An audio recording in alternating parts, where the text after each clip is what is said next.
We'll give people All right, we a should be minute or so live gathering and time. recording is live. Great. My job here is done. No, I'm. All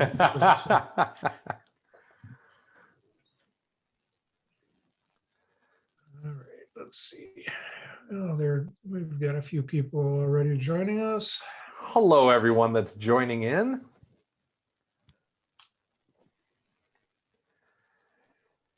My bearded brethren and I will kick this off soon.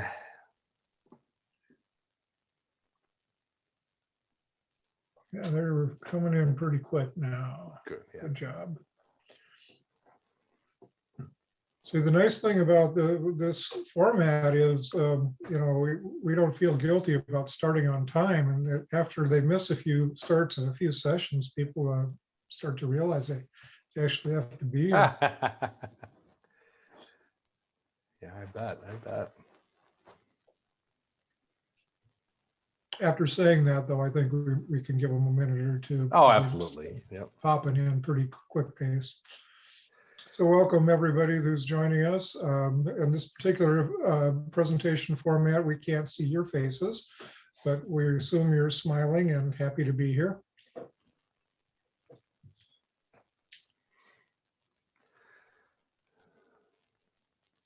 Hopefully everyone has had a chance to enjoy the morning and maybe grabbed a little bite to eat to sit down and enjoy this session.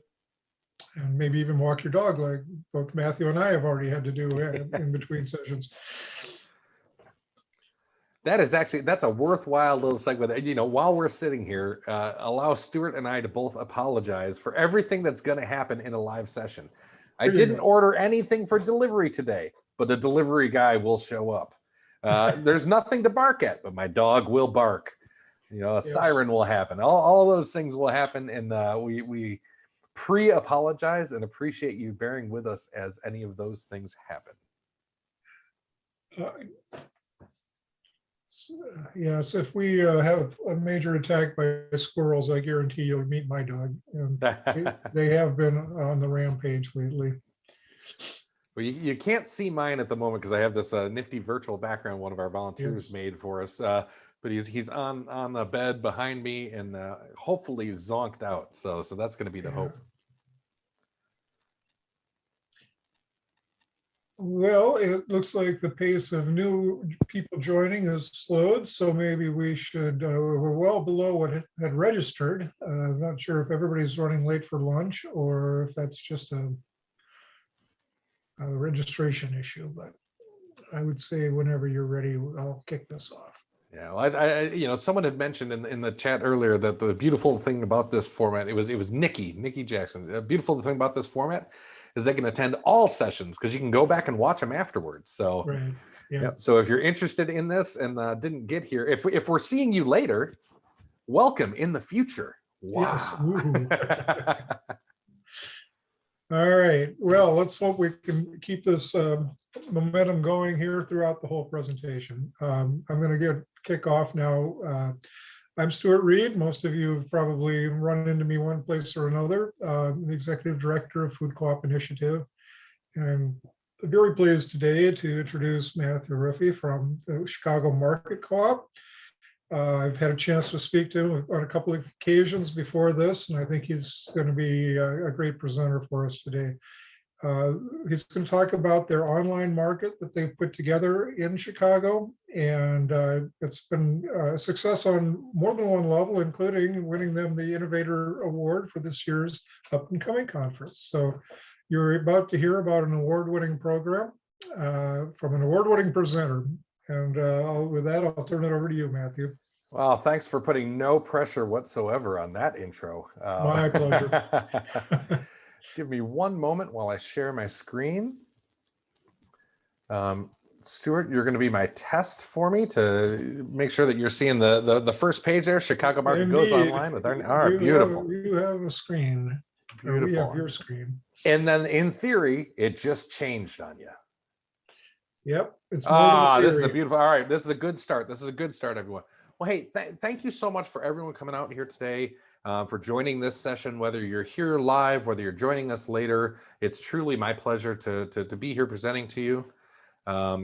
For those that, if you have any questions throughout the presentation, Stuart has been kind enough to stick around for all of this and is going to be monitoring chat.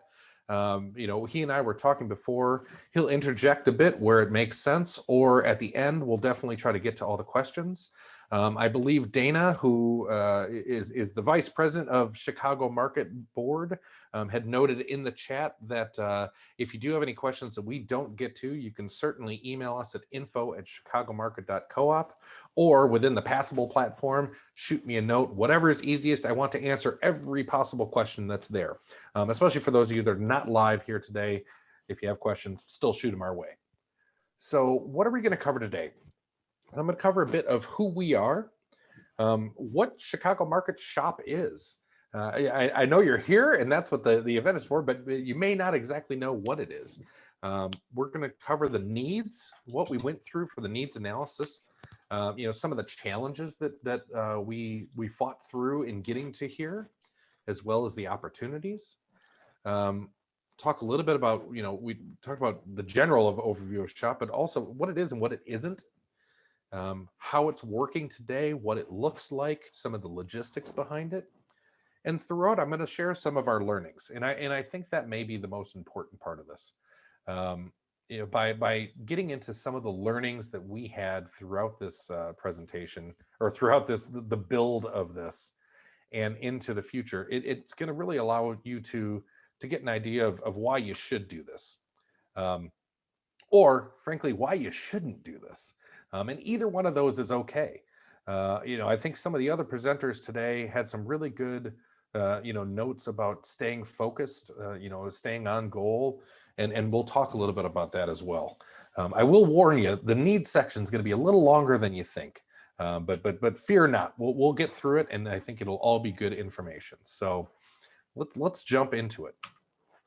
I neglect to mention that we also have an unexpected result that I get to talk to you about, which is how Shop, this little online platform, helped us to open a farmer's market. And for any of you from Chicago Market that are on here watching me right now, get off of here, go over to the farmer's market, get into there. Let's do it. This is our second week of the farmer's market. Anyways, I digress. We'll get back to that a little bit later, but it's an exciting opportunity that we've had to further connect with our community. So let's dive into it. So let's talk a little bit about who we are. And in fact, let's start with who am I? Let me tell you, if you ever happen to get a call from someone like Stuart and say, hey, could you present at this awesome conference that we're doing? And then right around the same time, happen to hire a general manager, at which point your vice president, who's really good at slides and information and sharing, puts together a really good about you slide so that she can share it with the general manager to get him to steal that slide immediately. If there's no other learnings you take from this, if you have a Dana in your life, steal her slides. They're much better than your slides. So if this looks like the nicest slide you see today, now you know why. But a little bit about me. So my name is Matthew Ruffey. I'm an owner, I'm a volunteer, and I happen to be the board president. I say that in a very specific order. I think it's very important, and I mean no disrespect to, or I'm not trying to downplay any of you out there that have amazing titles and helping to get co-ops open. But the most important parts of what we are typically that we're owners and volunteers, right? This matters to us. If we also then serve at the pleasure of the owners by being on the board, that's awesome. It is a lot of work, no question about it. But I think the important part there is that I'm an owner and I'm a volunteer, and I happen to be the board president. I'm made in Detroit. For any of you from Michigan, you would understand why I say it that way. But I'm living in Chicago, and we got here by way of New York and then London. The reason I talk about how we got here is that London is actually a really, really important part of this journey for me. It's a really important part because when we lived out there, and when I say we, my fiance and I, we moved out there for work. We had this opportunity to live in a foreign country and experience all these amazing things. One of the things I noticed most was in London, you have what they call a high street. It's just your main street. But when you walk down the high street, the butcher knew me by name. I could walk into a shop and I knew exactly where the products came from. We had a watercress farm just down the road, and I knew where they sold it, and I would go get those. But I knew all of those people. Heck, I even knew my favorite gin. I happen to know the distiller that was doing those things. The connection with food and the connection with the people surrounding your food over there really took it to the next level for me. I grew up always going to farmers markets. My parents had a decent sized amateur farm, so we grew a lot of our own goods. It was important where food came from, but I didn't really know how to connect to it. And farmers markets, as amazing as they are still typically once a week, or limited opportunity to get in and actually buy all of your things there. And when we got to Chicago, and then saw that Chicago market was building here and looking for owners and looking for volunteers, both Kate and I jumped in and really had an opportunity to get more involved, and did so. So that's a little bit about who I am, why I'm here. Hopefully you're reading this slide a little bit and you can see some of the the funny stats. And again, kudos to Dana for throwing some of this together. But it's truly a pleasure to be here and to be speaking with all of you. So yeah, okay, great. That's you. Who cares? Really, who are we? So let's talk about who the team is. No program works if you don't have an amazing team throughout there. We had, as Stuart mentioned, the pleasure of being nominated for the Startup Innovators Award, and then even more pleasure of winning that award.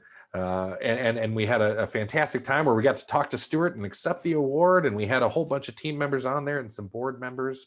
But let me just talk you through a little bit of who the shop team is. So we have Jonathan, Kate, Lee, who's also a board member, actually does a lot of behind the scenes stuff for us, really helped us with the setup of the e-store. He's also our treasurer, so he and I work together quite a bit on the money handling side of things. Myself, of course, Michelle, Steve, who plays a major role in the farmers market that I'll talk about later, and Sophia. And worth giving some special love to Sophia and Grant as well. They were, when the rest of us were still just volunteers, we weren't on the board yet, we weren't doing anything. They were the ones that originally came up with the idea of shop, and that we could help some farmers and help to get the message out. And so Sophia, who continues to be a part of that team, Grant, who's an amazing part of the board, definitely deserve some extra kudos, because they were some of the original ideators that put it together. A little bit more about who we are. This is our board of directors. We are 9 as of today, and it's an amazing group that I truly am honored to be able to work with. Dana, who I mentioned before, all the best slides probably come from something I stole from her. But so you have the officers and the team that's here. Grant, some of you that have been here before or have talked to us, you may know the name Grant Kessler. That's because he is, I believe, owner number 3. He was our president up until very recently. He is a phenomenal person, a great guy all around, but importantly has such a passion for what co-ops are, what the connection to food and how much community matters. And while everyone plays a part, I would be lying if I didn't say without Grant, I don't know if we would have gotten to where we are today, or that I would be able to be here speaking to you in the way we are, because he gave, really, it's been 8 years that he's been involved. I believe it's 6 officially as the board president, but realistically, it's even 8 as that. So I have the pleasure of taking over the president role from Grant very recently, but this is our board. And we have a new GM. You'll note on the side of this little web post here, a familiar face, Dana's face, yet again, stealing her content. As you all know, one of the biggest steps in a startup is to find the right leadership. It's finding the right leadership, it's finding the right location. There's so many different pieces through there, but to find someone like Dan Arnett, and I would venture to guess that some of you in the chat here might even know him as well. It takes a little luck, maybe a lot of luck, some really good timing, and we're also proud that it's a project that can attract talent like Dan. So we're really excited to have a new GM. And I'd even say, he still has that new GM smell. It just came on board. So we're very excited about that. And Dan continues to be, and will, into the future, be a major driving force in what we do and who we are as a co-op. So, okay, those are people. That's great. Really, this time, get it right. Who are we? Chicago Market. It's a community co-op, and I'm going to read a couple of these. I'm going to read a couple of these for the reason that at the end of the day, we'll talk about a little bit of an e-store. But if you can't tie back any action that you're taking to the values that you have, the vision of the future, and the vision for your co-op, what the heck are you doing? So pardon me while I just take a minute to say that we are building a better food community. We're powered by our owners. We create and strengthen local food connections that are honest, accessible, educational, and inspiring. We're a cooperative grocery store, but more than that, we're a gathering place and vibrant community resource. Our values, relationships, ownership, sustainability, accountability, joy. I doubt that any of this is very different than yours. There's common threads in why all of us get involved in co-ops. But I did just want to remind it that when it comes down to who are you or who are we, it is these things. It is your mission. It is the way that you're going to improve the community that you're in. So when it really comes down to who you are, it's this. As far as where we sit, it's worth noting we are not open yet. You heard it if you were in the last presentation that Stuart did. There was a couple other markets that were not open, sort of pre-open activities. We are not an open store as of now. We are, however, almost 2,000 owners strong towards a goal of 3,500. So we have a very aggressive goal for ownership. Again, we are our owners. We are our community. As far as where we are, if Chicago Market in the name didn't give it away enough, we are in Chicago, Illinois. We're in a really beautiful area of Chicago that's called Uptown, will be the neighborhood. And the building that we're in is this gorgeous historical building. It's called the Gerber Building, but it's our building now. It's the Chicago Market Building in Uptown's neighborhood. And we're literally a hop, skip, and a jump from the Wilson L station. If you're not like me, maybe into too much hopping and skipping, it's probably 200 steps or so to the door. So, I mean, we're really, really close to the Wilson L station. The L is the elevated railway, public transportation. There's also like 7 buses that stop there. If you talk to the chamber, you would hear that from an Uptown standpoint, the corner that we're going to be at is really what they consider sort of the heart of Uptown. All right, so that's a little bit about us. Let's talk about what is Shop. So Chicago Market Shop, it's an online store that allows us to handle pre-orders for farmer and producer goods for monthly customer pickups. It's an opportunity for us to be able to regularly communicate things around food, farmers, the producers, to our owners in our community. And I'll touch more on this in a little bit, but it's an opportunity for us to show activity even before we're open. More than sales, but it's about activity. It's a place where we connect with our future customers in a meaningful way.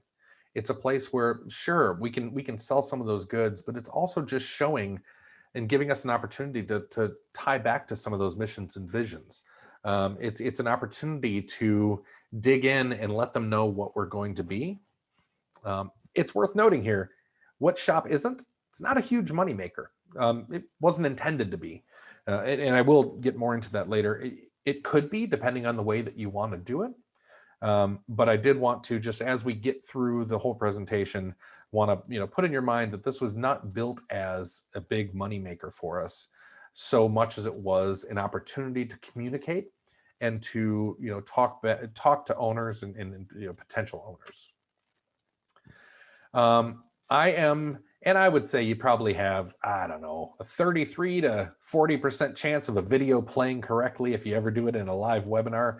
I will say it is, I believe, 58 seconds. So before any of you throw in the chat that it's buffering or something, bear with us. I will provide a link to it later. But it was just a little video that we put together talking about Chicago market.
All right, so hopefully that at least played for you. I think maybe sound didn't happen, but I'm sure you can picture what voiceover would be on there. It was pretty much reading what was on the screen. So that, just a little view of what the shop is, and maybe more importantly, a view into some of the messaging that we can put out there.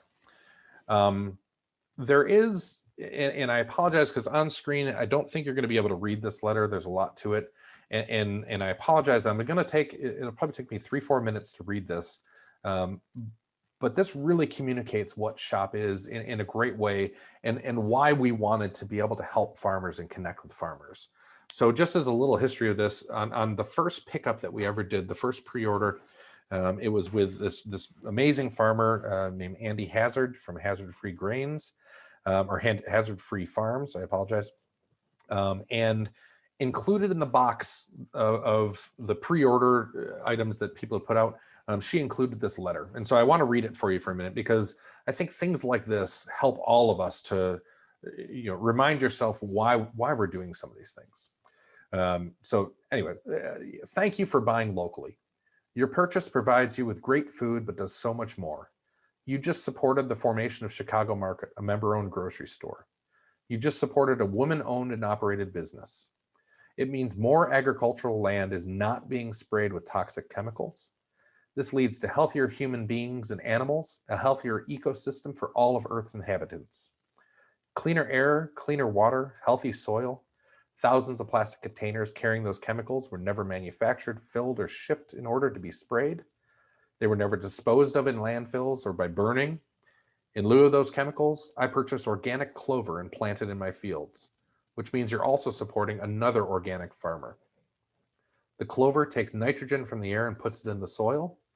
Nitrogen is necessary for plant growth, but if you don't get it from clover or other legume, you have to buy it and spray it on. Nitrogen is a volatile nutrient and oftentimes ends up in our drinking water, making it unsafe for human consumption, particularly children, the elderly, and pregnant or nursing women. The main byproduct of manufacturing of nitrous ammonia is carbon dioxide, which is a greenhouse gas responsible for climate change. Your purchase helps to improve the water quality of the Mississippi River watershed, and in turn, protect the livelihoods of fishermen and women in the Gulf of Mexico. Clover and clover crops improve the soil, as they also take carbon dioxide from the air and put it back in the soil as organic matter. Modern farming techniques release organic matter into the air and are responsible for about 9% of greenhouse gases.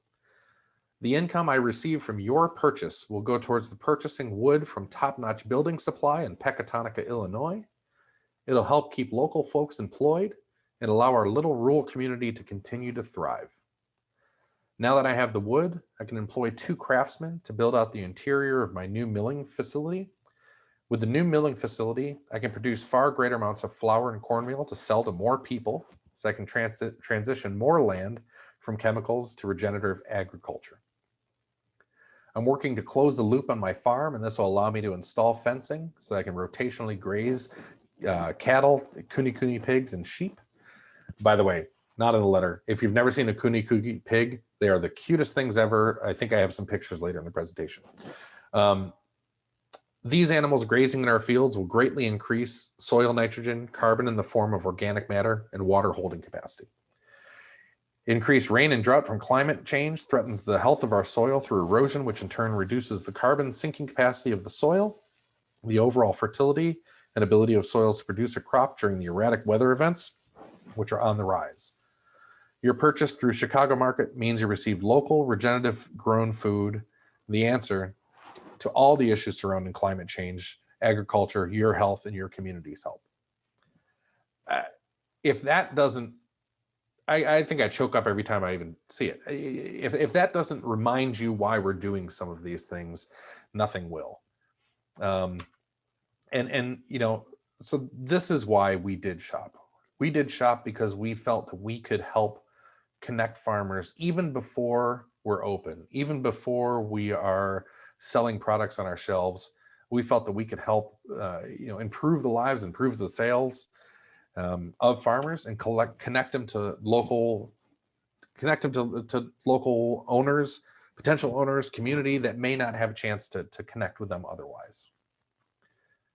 All right, so that's a little bit about what shop is. Let's step back in time, because sure, the end product's great. That letter is really nice. Getting here, a little uglier. And I think that this is the part that, you know, if we're figuring out, you know, where to learn from, this will be the part to pay attention to. So let's talk about the needs. It's funny. Every so often, and if you haven't experienced it, I hope you do one day.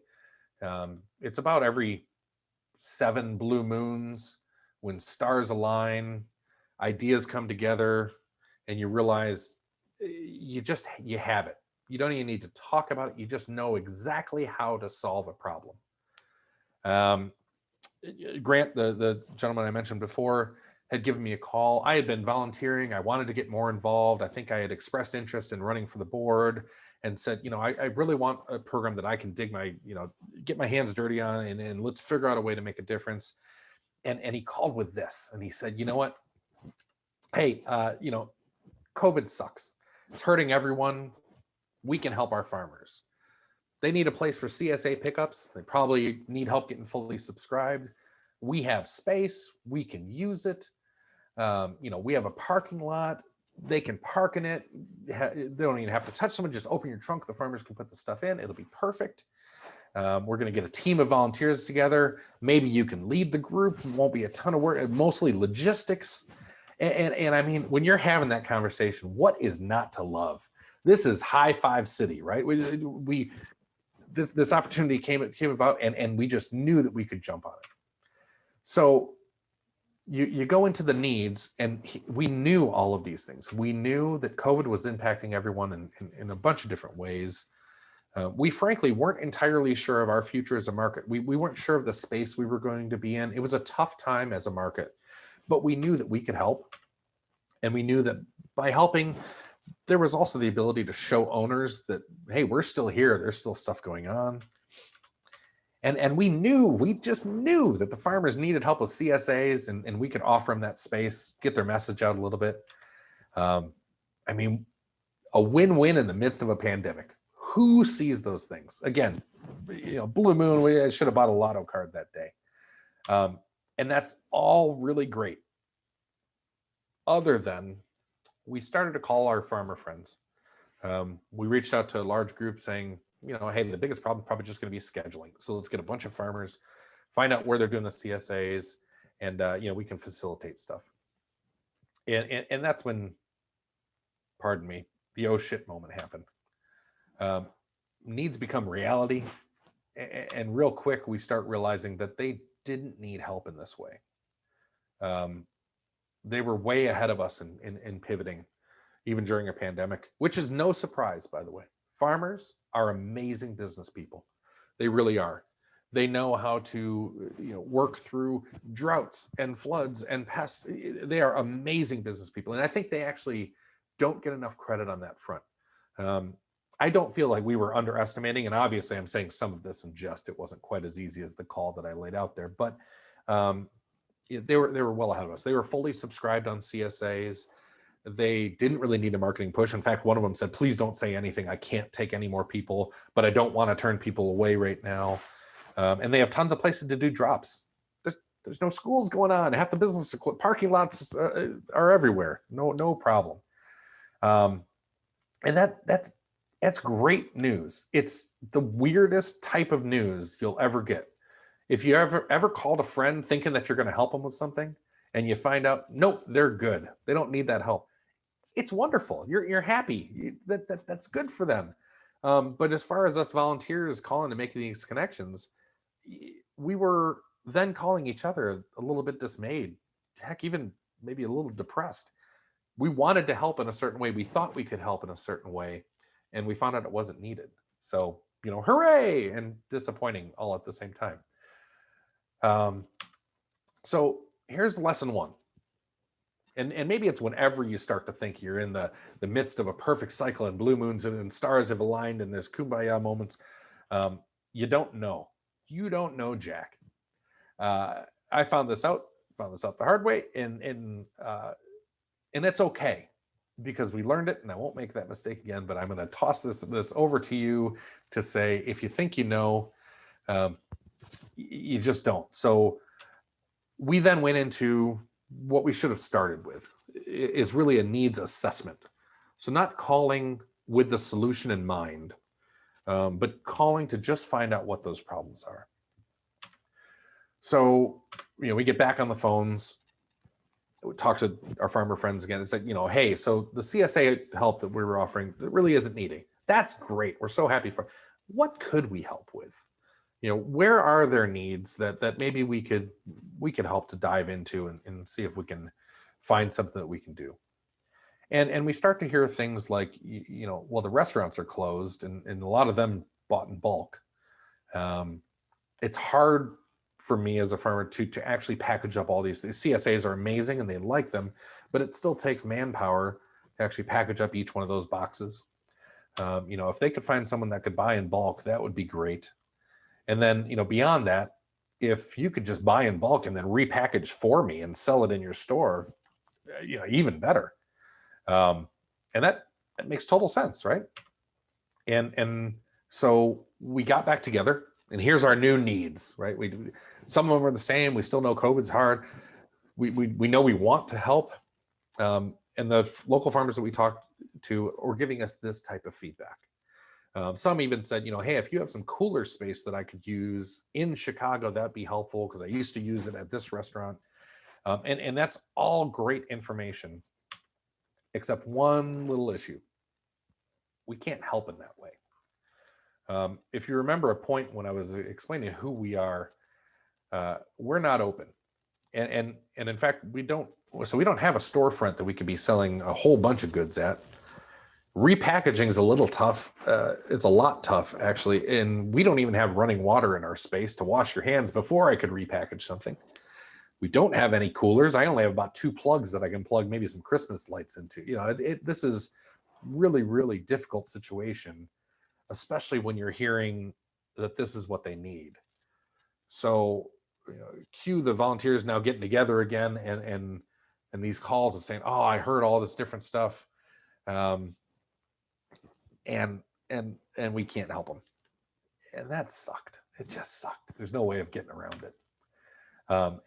And so to that, lesson number 2, oh, bleep moments suck. They really do. They're tough for team morale. And frankly, we almost gave up at this point. We weren't sure what we could do. The need that they had, we couldn't fulfill. The thought that we had, they didn't need. It was a really difficult moment in there. So, we pulled ourselves up by the bootstraps, got back together, gave a little, rah-rah speech or two, and got back into it and said, all right, we're going to do a reassessment of this. Or maybe at this point, it's a reassessment. I don't know how many re's are in front of it, but we know that we can't fix everything. We know that we have limits, and that's probably an understatement. We have major limits to what we can do. But we did hear some really good information amidst the input we were receiving. And while we were trying to go big, we were talking to some of the bigger farmers, some of the bigger producers that were out there. Of course, we did talk to some smaller farmers too. And we talked to some smaller farmers and producers that were a little bit further away from us. And I should restate that. Probably not physically further, but with more of a more trouble getting into the city.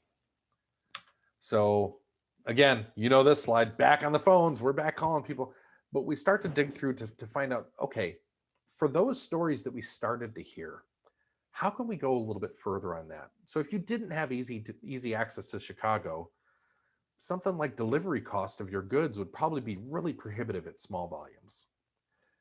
These same farmers were missing access to open air markets that they did in the past due to COVID. A lot of the stuff was shut down. Oftentimes they didn't have an online presence, or maybe not outside of Facebook or a couple socials, but they weren't real active on. And they had some limits on their ability to do video editing or marketing of any of those. And we started to say to ourselves, well, heck, we can help in those things. So finally, we come back around to our needs. What do we know now? We know that we can help. We know that there are farmers and producers that are out there that didn't have strong marketing reach, at least into the city, that really felt that every new sale was great. These are farmers who, if you bring them one more sale, that money goes directly into, like the letter. It's going to buy wood for her to be able to, improve her barn, X, Y, Z. You insert story here, but it really, we could help them at a certain level. So we started to hear these needs. We started to put it together with stuff that we could do, and darn it, we felt like superheroes that day. That was a good call. So you got the morale issues out of the volunteers got together, and all of a sudden we felt again like we can help. The excitement's back. We're digging in, happy faces, excited calls. You know how all that goes. So, then we want to get in and start planning. So this will bring me to lessons 3 and 4 that I have for you today. Listen more carefully. Even if you're asking the questions, make sure that you're listening carefully, because if we didn't, and I think we kind of did by luck, but if we hadn't listened more carefully, not to the answers that we wanted to get, not to the answers that we thought we were going for, but to the other parts of the conversation, the little bits of conversation in between there that got us back on track, we likely wouldn't have done shop at all. And then the other one is know your own limitations. Combining those two things in our needs reassessment, whatever we're at that point, really took us to a point where we could dive in and start to create a product that was going to help farmers, work for us, and be successful. So on the upside, for all of you listening out there, this is the first time that we change a spot on the agenda. So we're finally through the needs part. We'll get into the challenges. Stuart, happy to pause. This is probably a logical pause part. If there's any questions that you want to throw out, or should I continue through? Sure. I got a couple. One one I never heard, but I'm curious too. Does SHOP, is it an acronym or is it just the name? It is actually just the name. Okay. I'm guessing, so it's in all caps. I always refer to it in caps. That is our style guide. So I think a lot of people would assume it stands for super happy. I don't know what goes next, but no, it's just the name. We actually started, so funny thing about the name, and reasons why you should always let people who are good at marketing name stuff and not guys who are maybe good at operations. So we initially started and we called it To Market. And in fact, if you listen to, I think Stuart, when we accepted the award, you had mentioned, Chicago Market's To Market program. Now, To Market's not a bad thing. However, if your name is Chicago Market and you're trying to, talk to someone about Chicago Market's To Market, you can only put one word in a sentence so many times before it completely loses meaning. So To Market was not probably the end all be all of names. And SHOP just, it fit, it made sense to what it was. It's while it won't be our final online portal, it is an online e-store. If you go to our page, it's easy to put in as a URL. So chicagomarket.coop/shop. Sorry, that was probably a longer answer than the person wanted on that. But so no, SHOP is not an acronym. It is just a shop. However, if you have a cool acronym, shoot it my way. If we take it, I'll send you free products from one of these farmers. I'll buy it myself and ship it to you.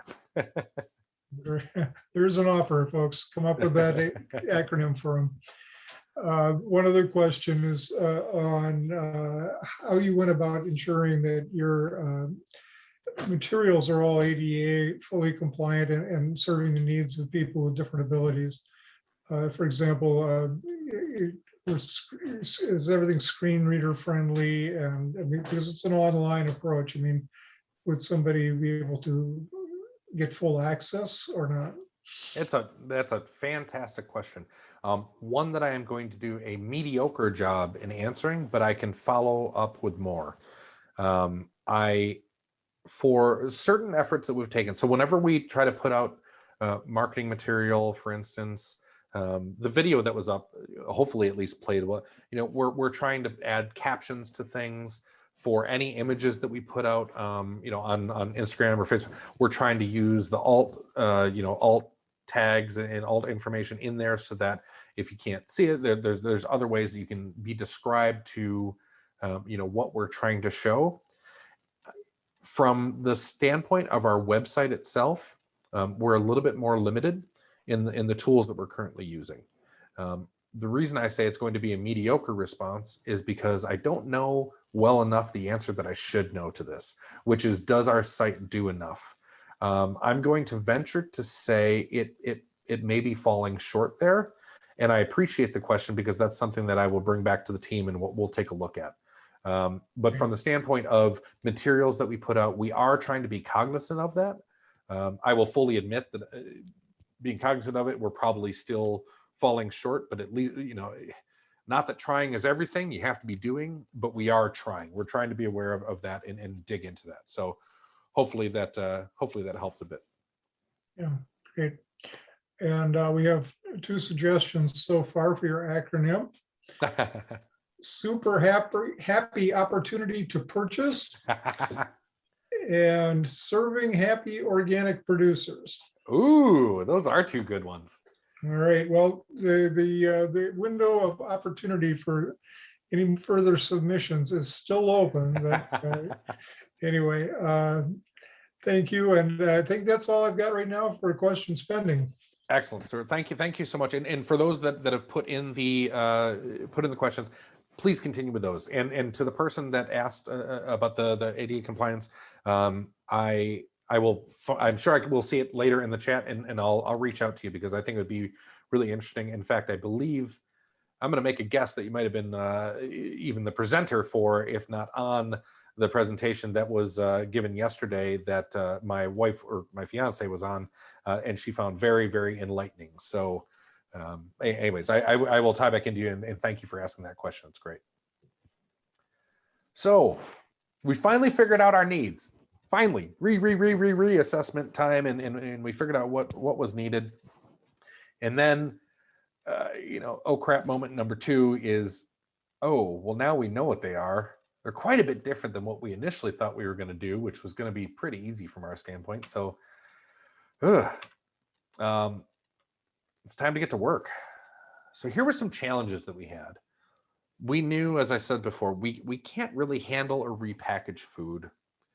The way that the shop team or the to market team at that point was set up and chartered, it was to be cash neutral. Making money wouldn't be bad, but we really didn't have a budget to go in and pre-buy goods.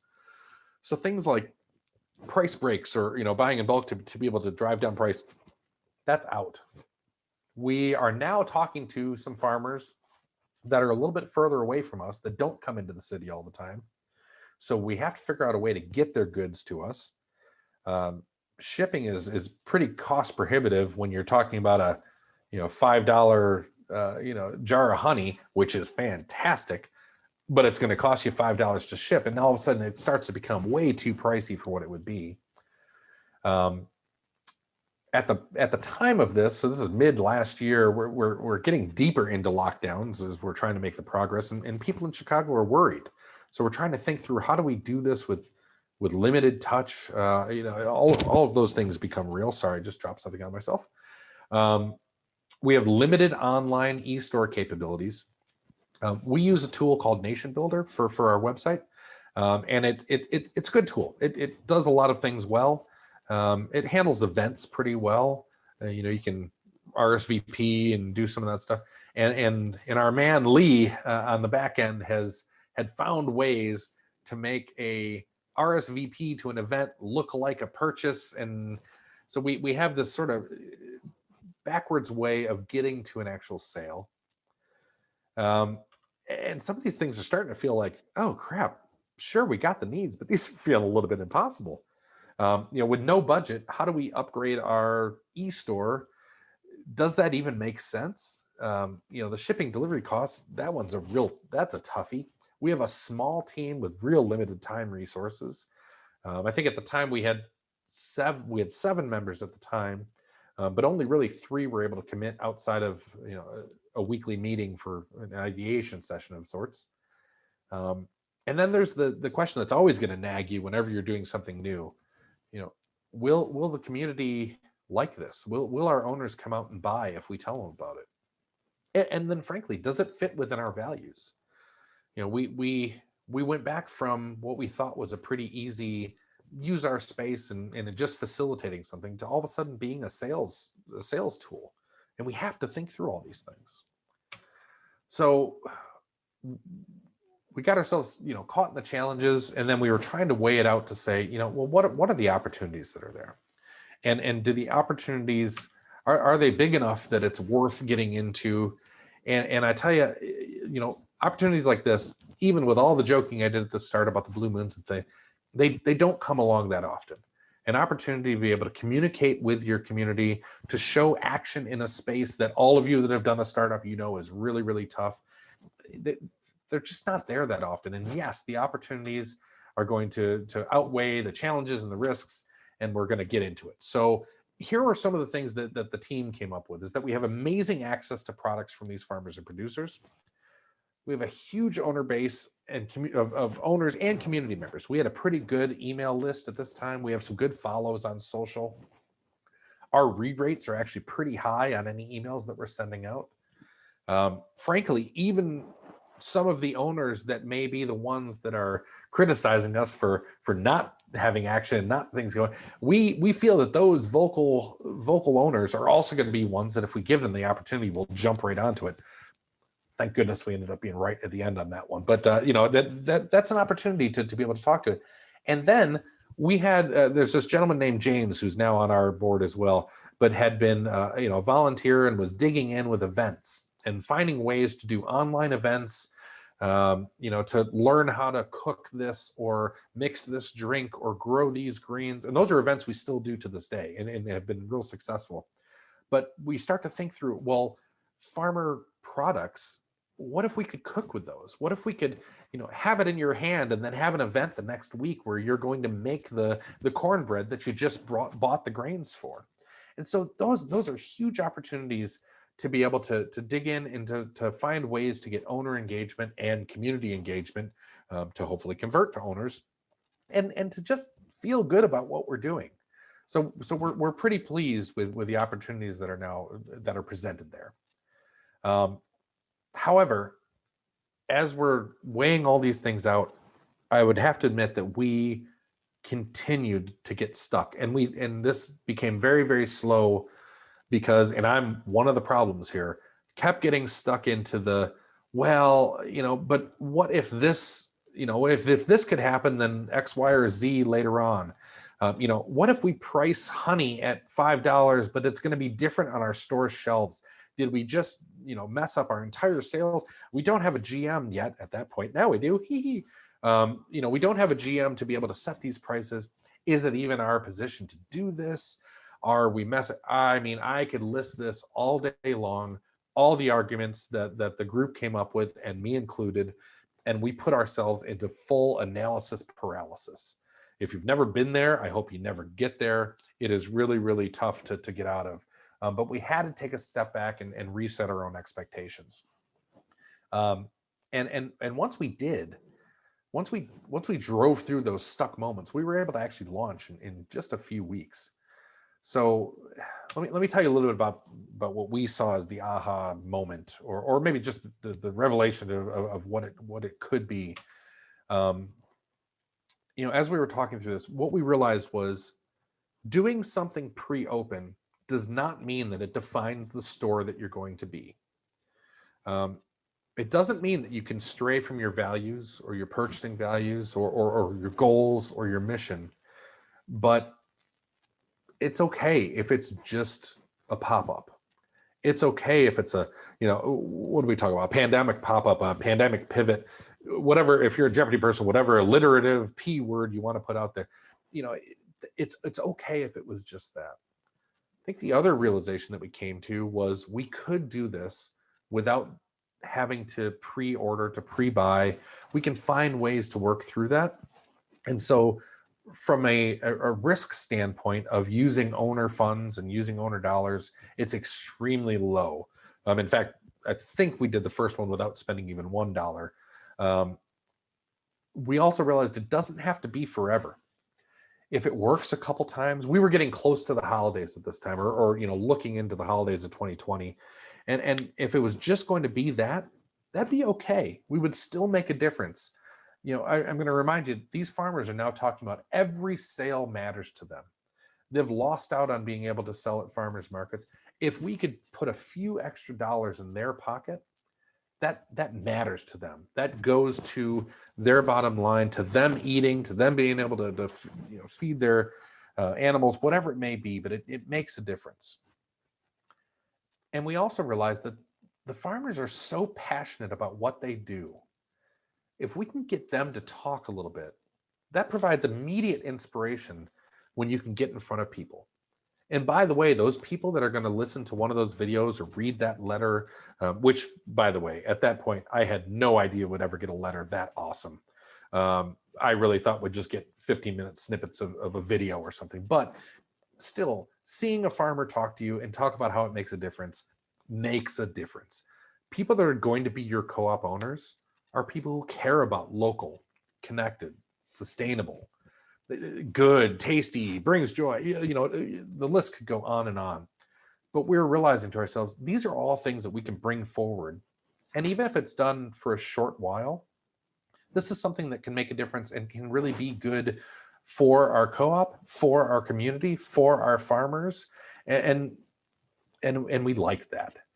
So, we were pretty excited. We love that. We can deliver at that point.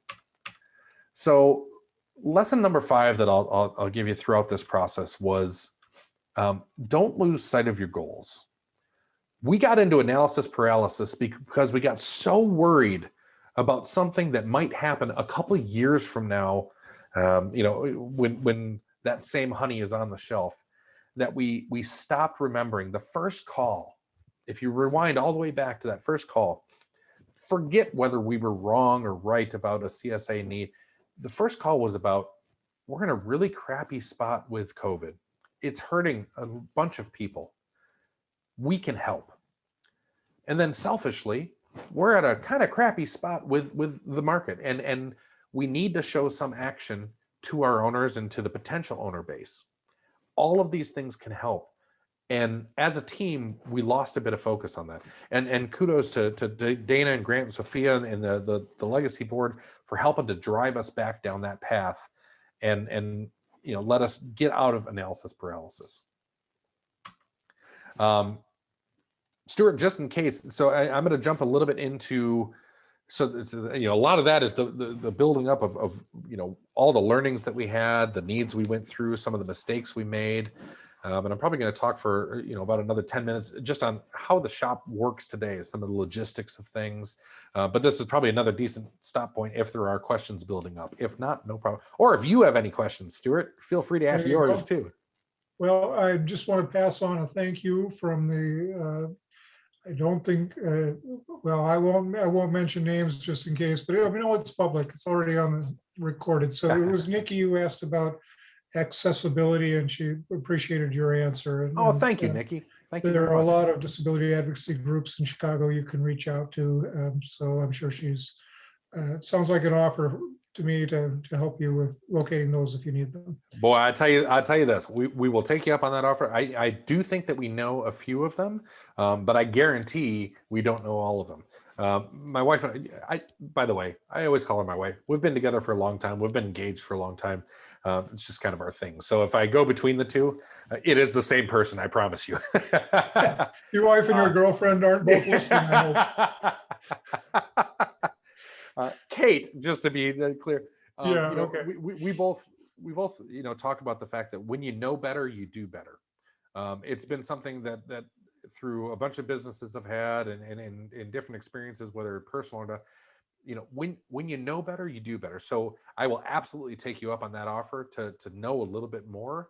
If it's things we already know, great. We can give ourselves a little pat on the back for not being totally out of line on what we're doing. If not, we'll know better. We'll reach out. We'll learn more, and we'll do better. So thank you for that, Nikki. I really do appreciate that, and I'll follow up with you after this. Fertile Ground says to give Lee a big shout out because they're often challenged by Nation Builder. Yeah, Lee deserves a lot of credit for oh so many reasons. But I tell you, if you have someone that has some real IT experience and knowledge, and that's a bit of what he does, you know, in his regular life, you know, his non-co-op life, and he's good at it. And if you can couple that with someone who just has a real good outlook on things and is a positive person, you can get through a lot of the stuff real easily. And I say real easily because all I have to do is say, "Hey, Lee, we have this problem," and it somehow magically works on the back end. I'm sure the reality of it, it's not real easy, but boy, we sure are lucky for the volunteers, the owners, and you know, again, third, he happens to be a board member too, but you know that we have. So yeah, big shout out to Lee. I'll pass that along for sure if he's not already on this. All right, and we got a couple more acronyms for you. We know these co-op folks are creative. There's the Shopping Handbasket online program. And the one that's gotten the most response from the audience is supporting and helping our people. Ooh, Yeah, I like that one. That's a good one. So let's see. We have one last question. What are you using for social media? Because you know, there is some people have noticed that Facebook is losing popularity. Just curious what you're finding is effective for you. Yeah, great question. Oddly enough, Facebook is actually still pretty darn good for us as far as engagement. So we use Facebook, Instagram, and Twitter.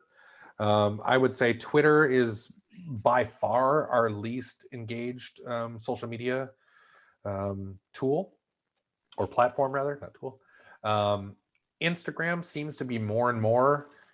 As far as things like shop, and I'll show you a few images here in a minute, but when you have something visual, Instagram has been great, but Instagram's a little strange on the way when you're clicking through and trying to drive traffic a certain way. We seem to actually drive more traffic when it comes to a Facebook post. Full disclosure that may be the way that we know how to do things, right? So but anyways, long way around those questions. We are on Twitter, Instagram, and Facebook, and we probably see the most results out of Facebook today.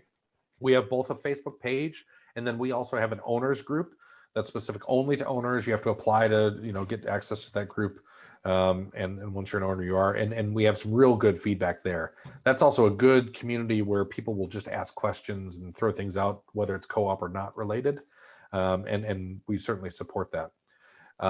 We also do e-blasts. So we do an email newsletter, and then we do some email blasts of information.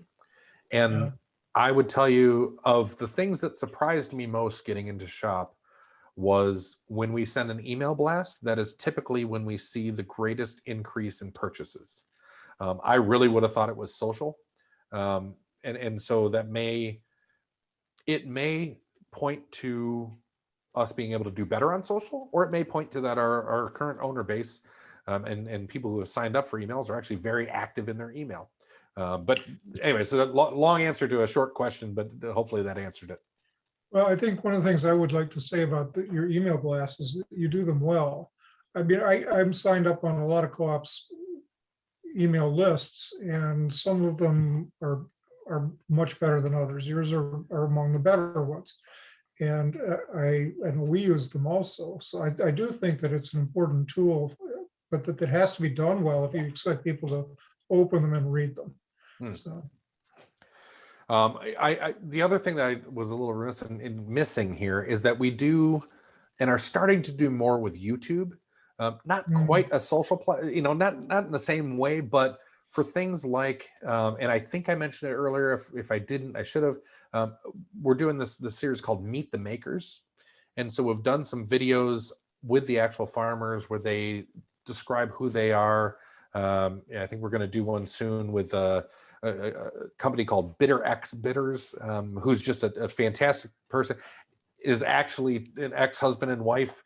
So, I mean, as far as descriptive name for a bitters company, Bitter X is pretty great. But trying to dive into a little bit of just a getting to know you section. So we're doing more of that on YouTube. And while YouTube certainly, like, we're not using the community section in YouTube, but using that as a platform to help support some of our social posts. All right, we're caught up with questions, I think, so Excellent. I'll let you get back to it. All right. Well, hopefully we're let's see, we're at 1 o'clock. Got half an hour. You got about half an hour to go. I will get through these, and we will get to some open Q&A soon. So sorry that you've had to listen to my voice this long. Bear with it just a little bit longer. So let's talk a little bit about what Shop is. And I am realizing now that the header of this is going to change a bit. I think some of these are how Shop started and some of how Shop works today or something like that, but it's kind of all the same theme. So if you remember in the needs, in some of the challenges, we talked about pricing. There was actually there was a big conversation that I'll share with you around what we just now refer to as gift oats. One of our volunteers said, yeah, okay, this is great, but if we can't sell bulk, I don't know if a lot of our teams can afford a small pack of fantastic quality oats that we now just call gift oats, and they're right. We have struggled with throughout the process of Shop, pricing when you don't have buying power. I think if you go back to some of the aha moments that we had, is that we needed to realize we can only do what we do. So we can't repack, we can't buy in bulk. And so some of the reality is that we do have to understand we have limited amounts of buying power here. And sometimes those prices are going to be a little higher than they will be if we could buy in bulk.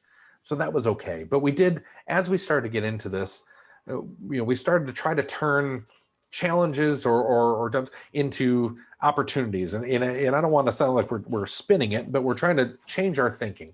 So sure, there's limited products because of the amount of people that we have and what we can put on the site.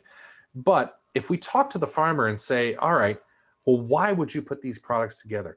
We can start to talk about curated boxes or curated box sets instead of just limited selection. We had talked about before the trouble of we were getting into COVID when this first started.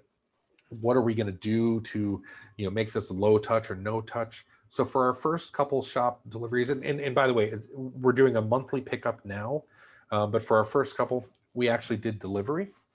So we had volunteers who had raised their hand to say, yeah, we'll go and we'll just leave it on the porch. We'll leave it on the porch, ring the doorbell. It's a no-touch delivery. So that solves some of the problems for COVID concerns. For folks that did want to pick up directly from us, you can see here's an example of our first one. There was, I think, only 2 or 3 boxes where people didn't want us to deliver. They wanted to pick it up. So it was one very small table with one, admittedly unbiased, but very cute dog that hung out by it and waited for deliveries. Pardon me. As we continued along, we also noted that pre-order was going to be important for us.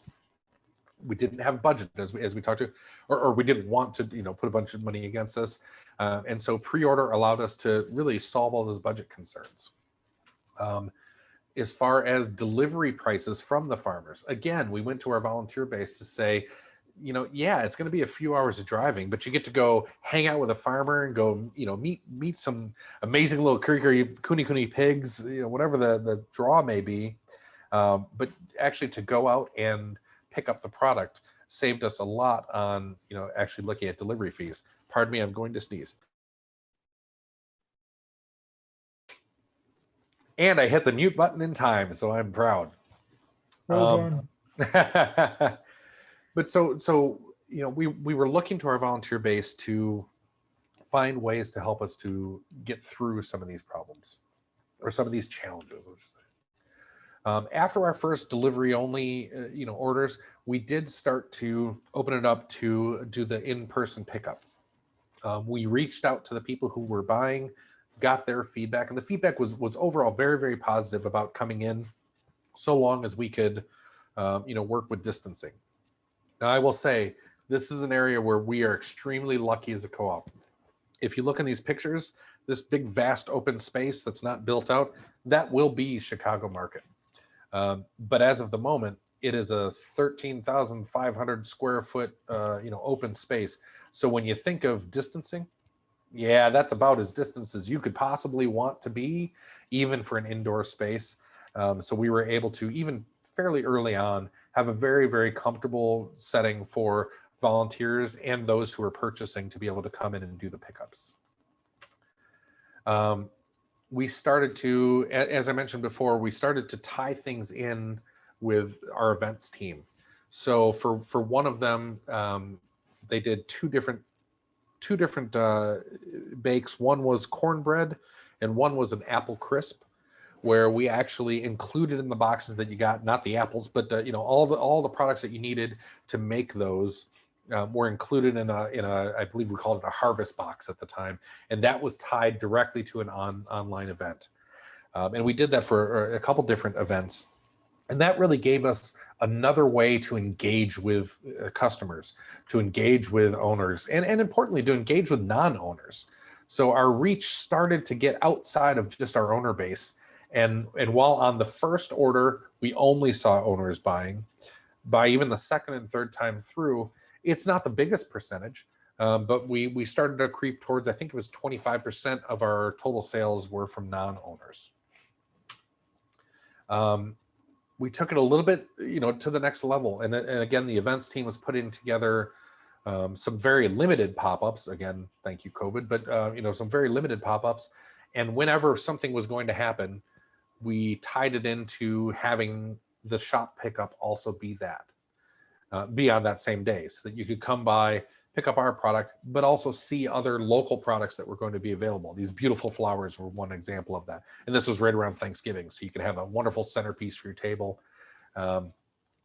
And this is when we started to realize something that we needed to do, and probably should have done more from the start, was find ways not to just sell a product, but to start to engage with the people who were reaching out to buy. JQ spoke about it early in the morning session, in the kickoff session for today. If you didn't see it, I believe it was pre-recorded. It's probably already up there, but there was some really good insight. But one thing that JQ spoke about was not being afraid to ask for ownership. And JQ, I apologize. I'm sure I'm quoting you wrong, but the general sentiment was that for co-ops that are out there, if you're afraid of doing those things, if you're afraid of tying in whatever actions you're doing with solving the problem that is, we need ownership, we need funds, we need to get to a startup, then you're missing the mark. And I couldn't have agreed with her more. And if you watch the video, she'll say it much more eloquently than I just did. But we did start to pull these types of things together.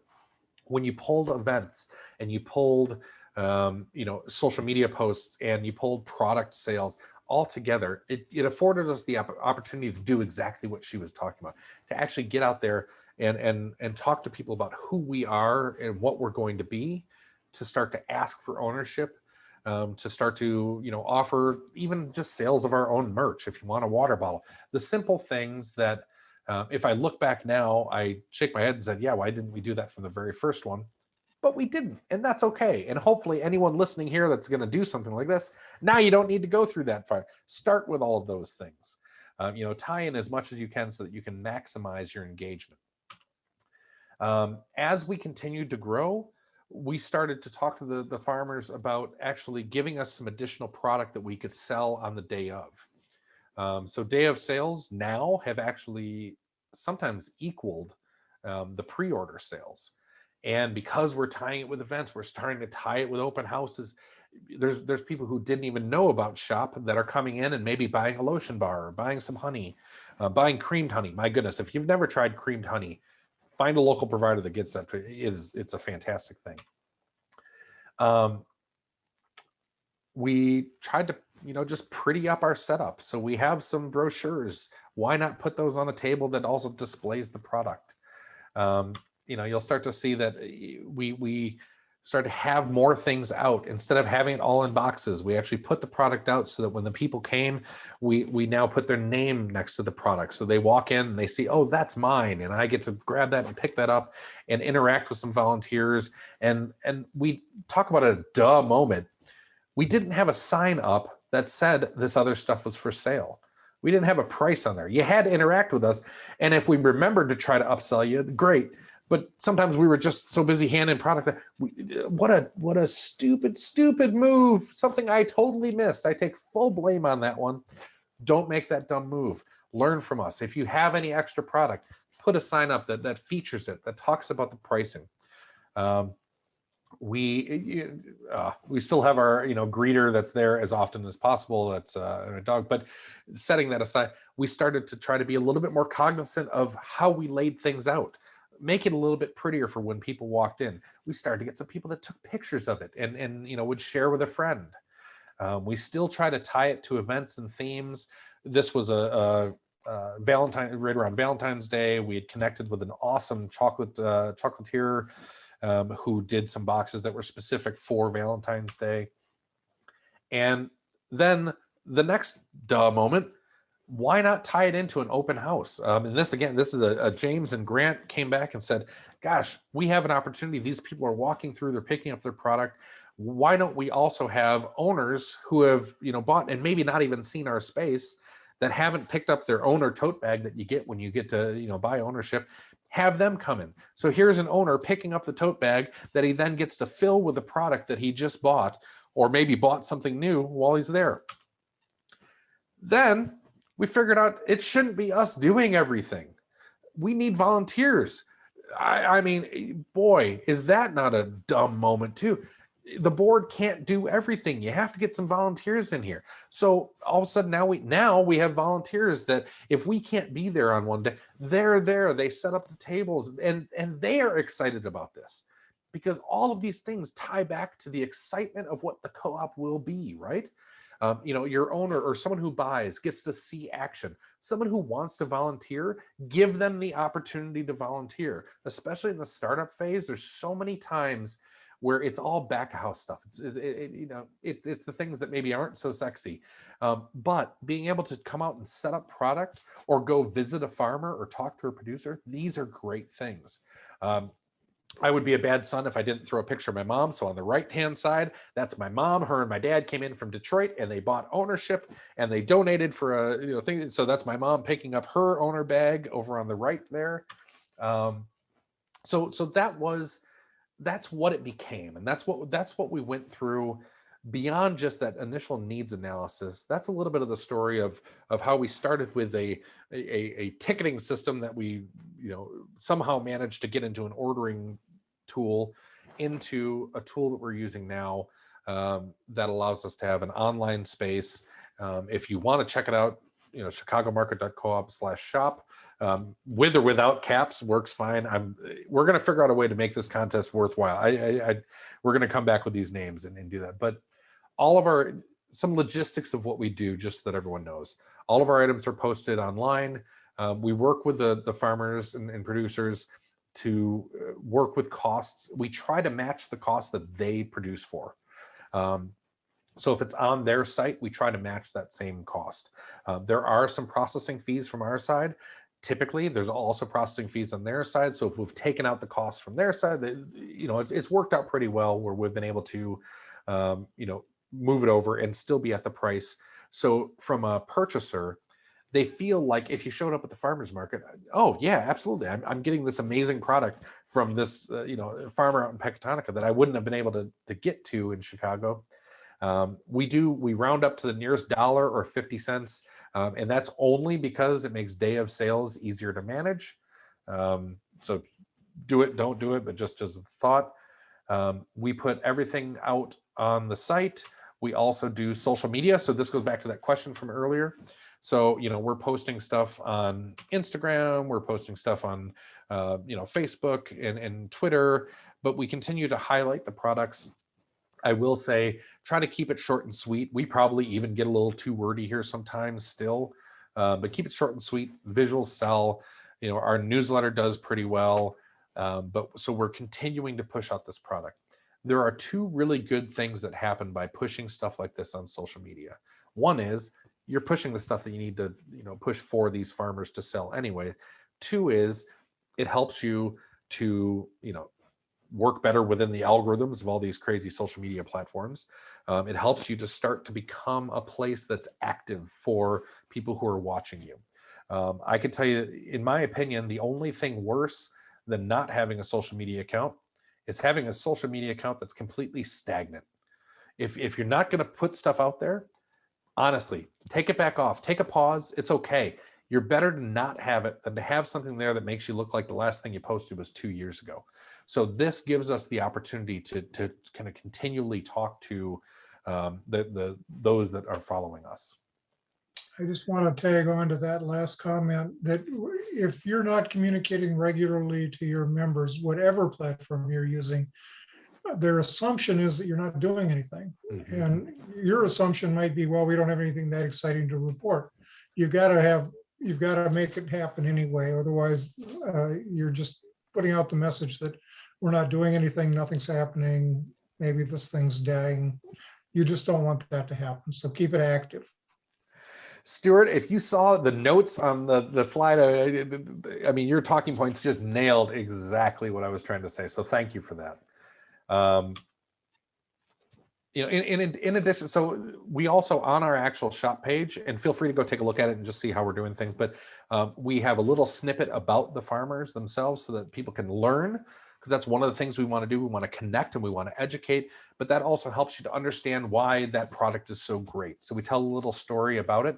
There's limited room there, so we also tie in blogs and we tie in videos. To the question earlier about social media, this is where YouTube ties in. Meet the Maker series, but we've done little snippets on the farmers and why it makes a difference to,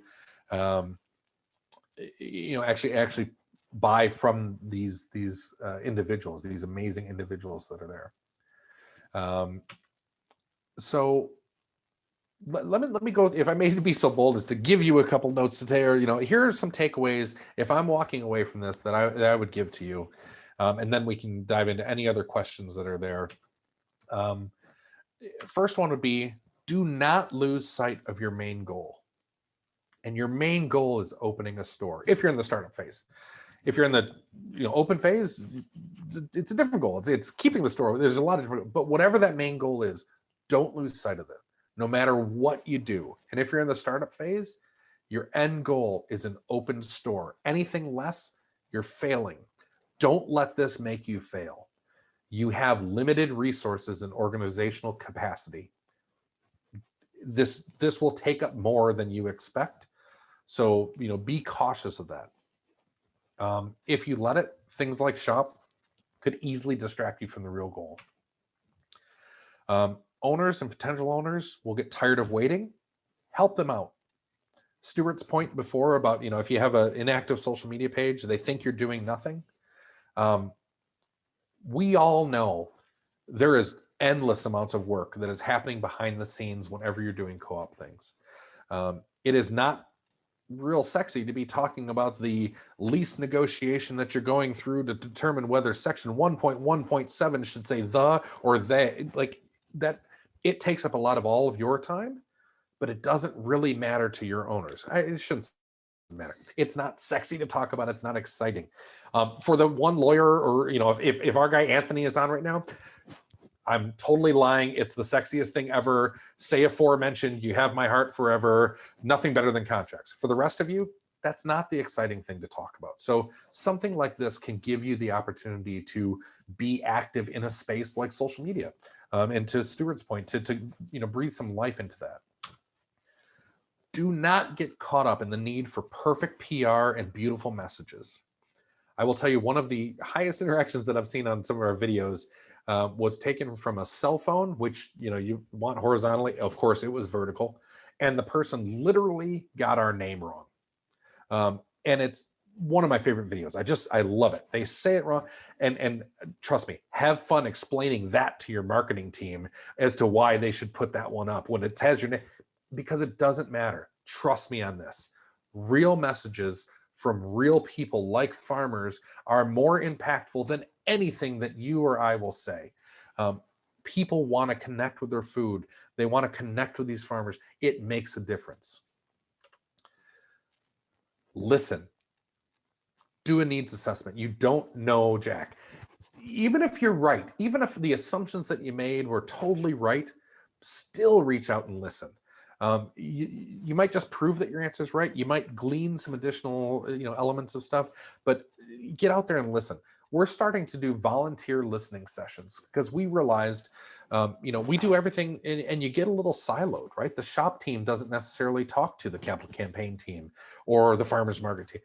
All those things happen and they all have some amazing feedback. As a board member or as a GM or whoever else is on here listening, you tend to have view across all of this. Take a minute to listen to your volunteers. They have some amazing insights, and definitely listen to your owners and potential owners. Last one I put out there is set limitations on your budgetary and time investment, especially of key personnel. I think I saw Lee in chat at one point, so he's probably on here. He is probably literally laughing out loud right now because I am the worst at this. So do as I say, not as I do. Don't be the person that's trying to do every part of everything. You can't. Not only can't you, you shouldn't. Give the volunteers opportunities to volunteer. Give everyone an opportunity to be a part of this because this is their co-op. This isn't just your co-op. This isn't a co-op. This is our co-op. And you need to involve more people in there. I would also tell you, write job descriptions for all your volunteer roles. Even if it's just, so we need someone that goes out and picks up product. Even if I'm putting my own name in there, which I am right now, I absolutely love it. It's like my karmic recharge of the month. But even if you're doing that, at a certain point, you're going to have to hand it off. Have those job descriptions written. Don't get caught, late in the game trying to do that. And again, I can picture Lee's face as he laughs so hard at this. Last piece before we get to any other questions that are there is I promised you a little bit of a crazy twist. The crazy twist on this is that by doing shop, we opened a farmer's market. We've had hundreds of shop buyers, and it was a common theme beyond the obvious question: when are you going to open? The common thing was them talking about, well, who are you? What are you doing? Why are we doing this? And it really helped us to remind ourselves of why we're doing this. It goes back to the mission and the vision.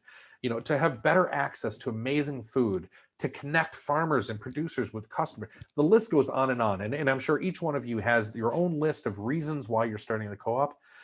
Don't ever forget that. We had gotten so caught up, and I shouldn't say we, maybe it was just me, but the team that we were leading got so caught up in some of the day-to-day of getting this stuff done, getting through our challenges, going through our needs, that it took one of our volunteers, a person named Steve, to remind us and give us an alternative. And they told us, hey, it's great that we could do this for some of the farmers, but what about the community as a whole? How do we connect people to more food before our doors are open? And they pitched a fantastic pitch about why we should do a farmer's market. And Dumbo me, I believe at the first just said, oh my goodness, no, we can't get into that. Thank goodness we have smarter board members than me that all said, no, we should look at this. This does make sense. Now I will tell you, I'm not necessarily endorsing starting a farmer's market as the way forward. I can tell you unequivocally, it is a time suck. Oh my goodness, there's so much time that gets put into that, and it's not free. But I will say, and this goes back to stuff I've heard Stuart say, stuff that I heard JQ say earlier today, finding ways to connect to your community and then being able to make that ask and to show them why they should be an owner, to show them why being a part of a co-op is important are fantastic things. And so shop ended up getting us to opening a farmer's market. which will go live in 1 hour from right now. And Kate is probably ready to strangle me because I am here doing a presentation instead of over there helping to set up a tent. But we have a bunch of volunteers. It has increased our volunteer base exponentially. We had a huge outcry of public that wants to be involved. That's good. Local community organizations, our aldermen, our chamber, some other groups, they love this. They came over last week, our first week, and said, we've never seen foot traffic like this. We can't remember the last time that this happened. We are doing good for the community. So what I'll leave you with is, if you get the opportunity, be open to hearing about and thinking about opportunities to better your community. It can provide some amazing ways to better connect with your owners and potential owners. It provides amazing ways to connect with farmers and producers. Those are the potential long-term partners that are going to be on your shelves. But just be open to those ideas. Don't be afraid to say yes. Don't be afraid to say no either when it doesn't make sense. Stay focused on your goal, but listen, get out there. And so anyways, that's how SHOP brought us to a farmer's market. And with only a few minutes to spare here, do we have any other questions or? We do. One technical, we've had a few technical questions about how you use Nation Builder, whatever. I'm going to leave those in the chat for follow-up after the fact, because those could be kind of time consuming. But one question that's relevant to, I think, everybody, do you require your vendors to have liability insurance? And how do you work around health department regulations for home prepared foods and things? We do. So there's, and without getting into the nitty gritty of it, there's a couple different licenses that you have to have in the state of Illinois to be a food, to be in the food arena. And all of the people that we work with have those licenses. For anyone that's also, like farmers market, for instance, going to be in our space, we require COIs. So the short answer is yes to those. And I highly recommend that you look wherever you are, find out what your local local laws are, make sure that you're abiding by those for a number of reasons. One, talk about something that'll distract your focus, get into a lawsuit, because you or didn't a food take the safety right issue. Yeah, that is outbreak. that's not worth it. So don't go down that path. But two, because we care about all the people that are going to buy the product too. We want to make sure that everyone is licensed and that it's falling within the regulations of what needs to be to ensure that we're creating a healthy and safe environment for everyone. Thanks for that question. Yeah, and one last, probably not much more time than this, but the issue of volunteers is a big one for a lot of co-ops. They have a hard time recruiting people, keeping them. And you've obviously been very successful. Do you attribute that to good volunteer management, to having an exciting program for them, or something else? A little bit of both. So we have one person that's dedicated as our volunteer coordinator, which I don't think is all that uncommon across it, but that person actually sets a lot of time into not just recruiting the volunteer, but also when people reach out, we put them on a list to make sure that we're following up with them, just to let them know about the opportunities. We've had a lot of people that reached out for a specific thing that we actually didn't need at the time. They didn't want to, table at a shop thing, but they did want to do accounting. And we had an account, whatever the situation was. Try to keep them engaged. So connect with those people and start a list and email them separate from all your main emails. Keep a volunteer list and let that volunteer coordinator have quite a bit of leeway to talk through that. Secondly, we weren't doing as great as we are now until we started doing some of these programs. When we could start showing action, that is when we saw a major uptick in volunteers, actually across the board, not even necessarily that were just for these items. Great. Any closing thoughts? Boy, for me, I just want to thank every one of you that sat through this today. Zoom is what we have today. It's great, but these are hard sessions to sit through. I've been on both sides of the screen, and trust me, I know. From everyone at Chicago Market, up and coming ICDC, FCI, Stuart, thank you guys thank you all for making us a part of this. And again, if any other questions are out there, ping me, chat here, email. jot this down real quick. You can email me directly if you'd like, or info@chicagomarket.coop. But would love to hear from you. Thank you. And Stuart, thank you so much for facilitating this session for us. Hey, you made it easy, and I really appreciate you taking the time to share all your expertise, your vision, your enthusiasm, and just the details of a program that a lot of people are interested in. So good luck, and we're looking forward to the next stages of Chicago Market in the not too distant future. Hope to have you back to talk about that. Sounds great. Thank you. Right. Goodbye, everybody. Enjoy the rest of the conference. Stuart, just from a logistics standpoint, I wanted to give a little pause there. I presume I should hit stop recording before I end the meeting. Probably. Okay. I think it'll stop automatically when you leave, though.